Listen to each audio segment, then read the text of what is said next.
Breastfeeding.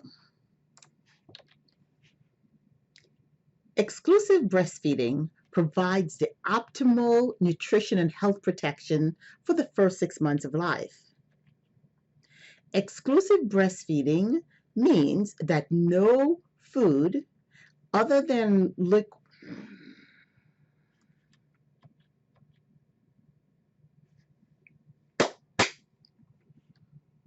breastfeeding. Exclusive breastfeeding provides the optimal nutrition and health protection for the first 6 months of life.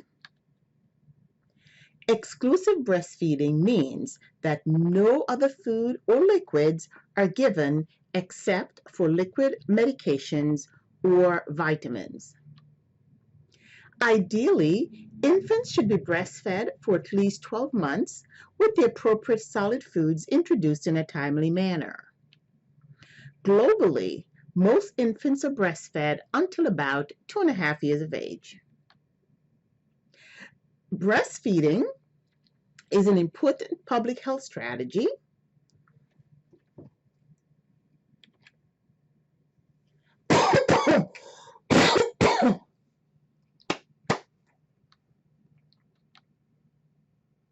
Breastfeeding is an important public health strategy because it improves infant and child health survival, improves maternal mortality, controls healthcare costs, is a renewable resource,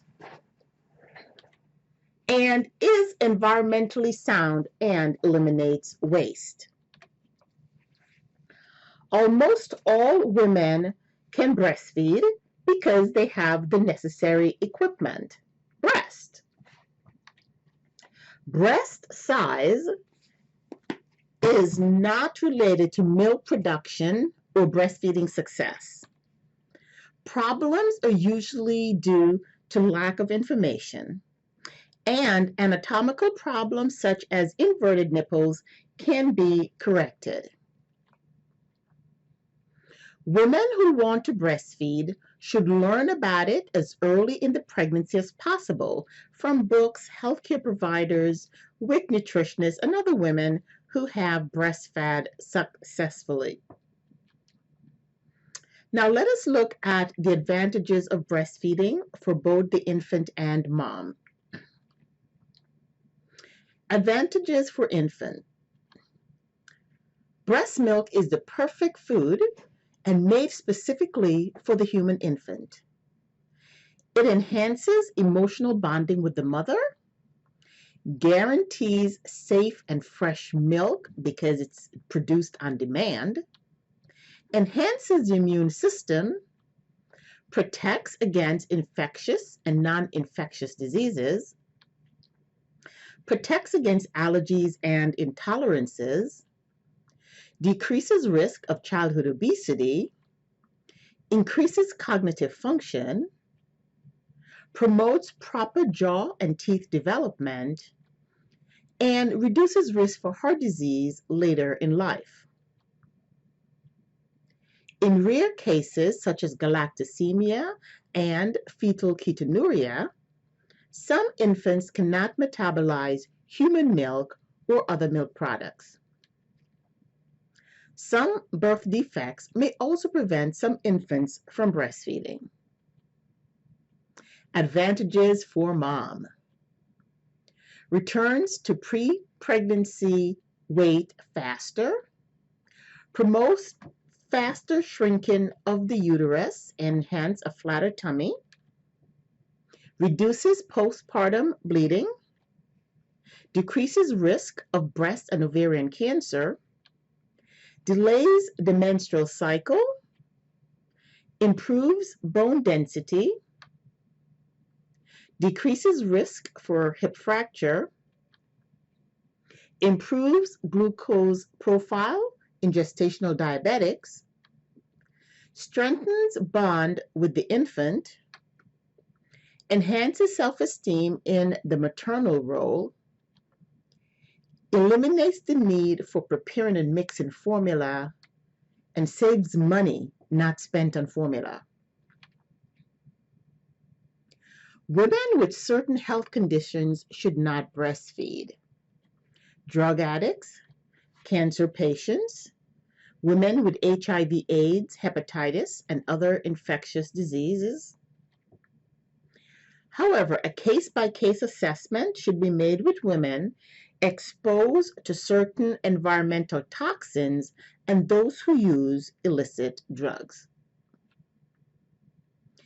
It should be noted that the position of the World Health Organization is that infants in poor countries whose mothers have HIV, AIDS may still be breastfed, since the benefits of breastfeeding may outweigh the devastation of starving and other diseases. So let us look at the physiology of breastfeeding. During pregnancy, milk cells aggregate to form milk-producing cells called lobules. The body also increases its production of a hormone called prolactin, which stimulates the breast to make milk. Suckling by the infant stimulates the release of prolactin. And notice that we're using the word suckling, not sucking. In suckling, the infant puts as much of the breast into the mouth as possible, including the areola. And then when the infant suckles, pressure is put on this area, and the milk then squirts to the back of the palate. Oxytocin, another hormone, allows the breast tissue to let down or release milk from the milk ducts to the nipples. So, two hormones are important here. Prolactin stimulates the breast to make milk, and oxytocin stimulates the breast to let the milk down or to release the milk. The letdown reflex can be negatively affected by stress, anxiety, fatigue, etc. Thus, the woman should be calm and relaxed when breastfeeding. The composition of breast milk. In this section, we'll go over why breast milk is the ideal milk for infants. Breast milk contains the right balance of nutrients for the infant's growth and development. It is low in total protein, but high in carbohydrates, making it more digestible and less stressful on the immature kidneys. Cow's milk or any other types of animal milk should never be used in infant feeding until the infant is at least 12 months old. And note here that when we talk about other animal milk, that in different parts of the world or even parts of the country, milk other than what comes from cows are used. So some people may use goat milk, or you may be in a part of the world where you use the milk from yak. Cow's milk is too high in minerals and protein and does not contain enough carbohydrate to meet infant needs. In addition, cow's milk proteins are harder for an infant to digest and may spur allergies in the infant. Colostrum is the first milk produced by the breast. It is a thick, sticky, and sweet liquid that usually starts leaking from the breast the last few weeks of pregnancy. Colostrum is high in antibodies, which helps to prevent infection. And one component of colostrum, the Lactobacillus bifidus factor, encourages the growth of Lactobacillus bifidus bacteria. These bacteria limit the growth of potentially toxic bacteria in the intestine. You may recall that about 70% of our immune system is in the gut.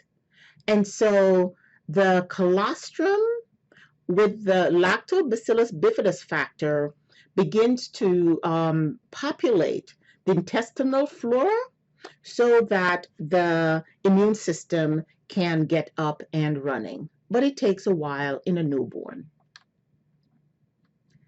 Transition milk is secreted between days 4 and 10.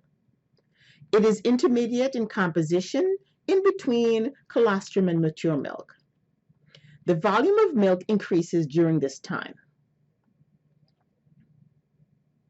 Mature milk comes in around day 10 and adjusts to the baby's needs for the rest of the time he or she is breastfed. Mature milk looks very different from cow's milk. So remember that a lot of times when we think of milk, we think of cow's milk and what cow's milk looks like. However, mature milk from a human is thin and watery with a bluish tinge. Nothing is wrong with your milk if it is thin, watery, and has a bluish tinge. It is very normal. Energy and calories. The overall calorie content of the human milk is about the same as infant formulas, 67 calories per 100 milliliters. Proteins. The milk proteins form a soft, light curd in the infant's stomach and are easy to digest. Some milk proteins bind iron, reducing the growth of iron-requiring bacteria that may cause diarrhea. Still, other proteins offer the important immune protection already noted. Human milk contains two types of proteins, whey and casein. Approximately 60% is whey and 40% is casein. And this balance allows for quick and easy digestion. Whey proteins are located in the clear liquid left behind when clotted milk stands. So, for example, if you are familiar with cottage cheese or even yogurt, there usually is a very thin liquid at the top. When you take the cover off, that is whey. These proteins have great infection protection properties. Casein, on the other hand, occurs with low solubility, which forms a complex with carbon. Lipids. The main lipids in human breast milk are triglycerides, phospholipids, cholesterol, and fatty acids, including the essential fatty acids. Breast milk also contains long-chain omega-3 fatty acids, such as DHA, which is used for the synthesis of tissues in the brain and the rest of the central nervous system and in the retina of the eye. The fat composition of human milk changes during each feeding.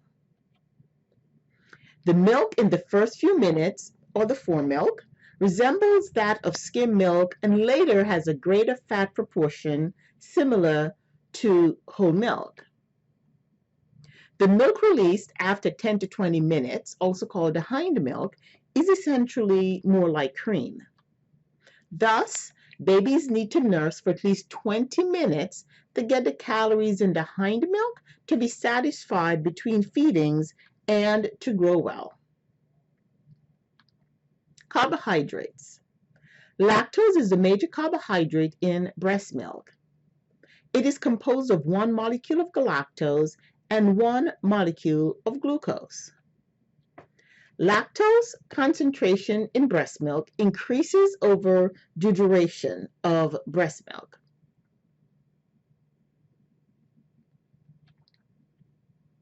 Human milk consumption also allows for adequate fluid status of the infant, provided the baby is exclusively breastfed.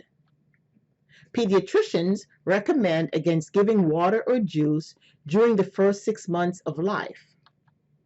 Excessive water can lead to brain disorders, low blood sodium, and other problems. So essentially, breast milk has enough fluids if you're exclusively breastfeeding, and if you're using formula, there's enough fluids when the formula is mixed. No need for additional liquids, really. Nutritional needs during breastfeeding.